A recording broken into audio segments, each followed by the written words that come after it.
Hello. હા બોલો. Hello. Sir PML આજે આવવાની સંભાવના કાલે 6 કેટલી? વાગ્યા સુધી વેટ કરો. 6 વાગ્યા સુધી? હા એટલે કન્ફર્મ નથી એમ ને? કન્ફર્મ નહીં પણ આઈ થિંક આવી જશે.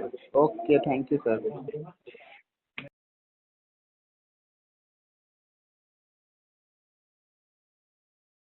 હેલો. હા બોલો. હેલો. સર પીએમએલ આજે આવવાની સંભાવના કાલે 6 કેટલી? વાગ્યા સુધી વેટ કરો. 6 વાગ્યા સુધી? હા એટલે કન્ફર્મ નથી એમ ને? કન્ફર્મ નહીં પણ આઈ થિંક આવી જશે. Okay, thank you sir.